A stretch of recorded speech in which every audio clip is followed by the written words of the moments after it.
Hi everybody, today we're going to make one of my favorite go-to easy meals. It's going to be a white bean hash. All it is you take white beans, any vegetables you can find, mix them together, cook them up, and it tastes delicious and it's healthy. So let's get started. I like to cook with vegetable broth. You can also use water if you don't have vegetable broth on hand. This just adds a little bit extra flavor. I'm turning the heat on to like a medium heat. Just cover the bottom of the pan with some vegetable broth or water, just a few tablespoons. I'm using a large pan because I'm going to throw a lot of veggies in here today. So I'll just let that heat up for a moment. So when the pan's heated, I'm going to add some crushed or chopped garlic, which I buy already pre-crushed in the jar. It saves me a lot of time when I'm in a hurry and hungry.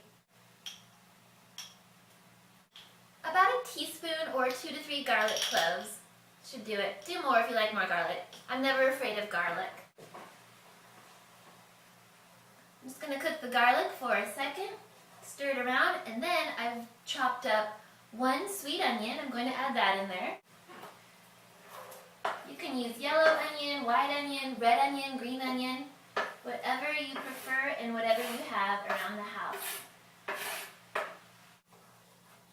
And again, I'll just stir that and let it cook until the onions become kind of transparent. Just a couple of minutes.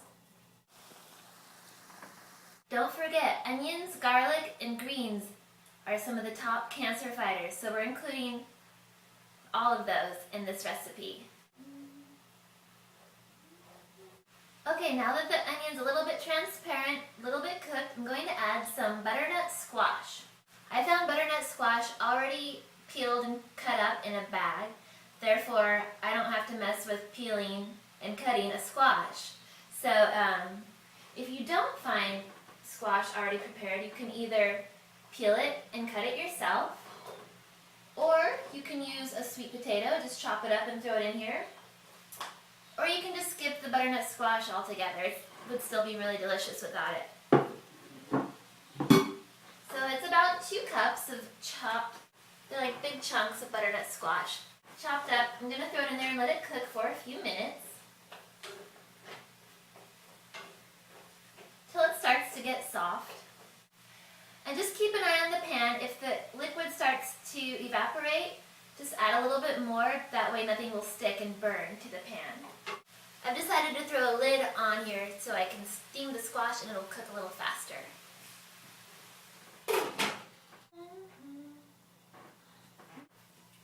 It's still steaming. I'm just adding a little extra liquid because it's starting to dry out.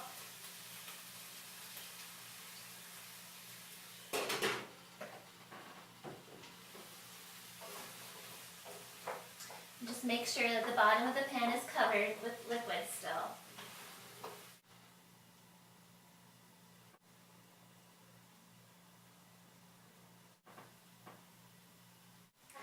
Okay, so that took about probably 15 to 20 minutes for the butternut squash to cook through and become soft. So if I was in a huge hurry or if I was really hungry, I would probably skip this step altogether. The butternut squash is going to taste really good, but who has that kind of time to wait for it to cook? Ooh, that's steaming. After the butternut squash is soft, we're going to add some mushrooms. Ooh, now these mushrooms I also found already cleaned and sliced, which just makes everything easier and faster for me. You can use whole and do it yourself, whichever you prefer. So this is probably also about 2 cups. Just going to throw those into the pan. I'm running a little short on liquid, so I'm going to add some more vegetable broth. Also, I'm going to add some sun-dried tomatoes. These are just in a jar with olive oil. They're julienne sliced. And like most things I make, it's kind of to your own taste buds. I love sun-dried tomatoes and the sort of sweet flavor they add. So I'm adding in probably about a half a cup of sun-dried tomatoes.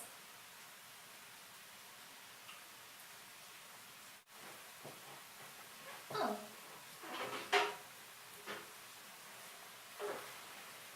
Now I'm just stirring all that up. the mushrooms soften a little bit.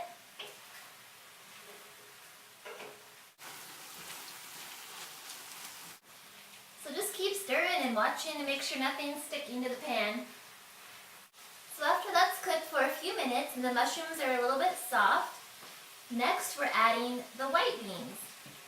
I just took a can of white beans and I strained them, rinsed them really well, let them drain, and now I'm just going to add that to our mixture. Also at this point I'm going to add some flavor, a little salt and pepper. Again, salt and pepper to taste. And then I like to try out different seasonings, herbs. I didn't have any fresh herbs today, but I found in my spice cupboard some dried oregano. So I'm just going to throw some of that in there and see what happens. I always like to experiment. It makes eating an adventure. Now I'm just stirring that around. So now we're just letting the mushrooms cook a little bit more and we're letting the beans heat through. So after a few minutes, next we add our greens. I have some kale left over from my awesome kale salad I had at lunch, so I'm throwing that in there. You could also do some spinach, Swiss chard, escarole, whatever you have around. But you can never go wrong with kale. So maybe about one bunch of kale. I only had about a half of one bunch because that's all I had left for my salad, but more is always better with greens.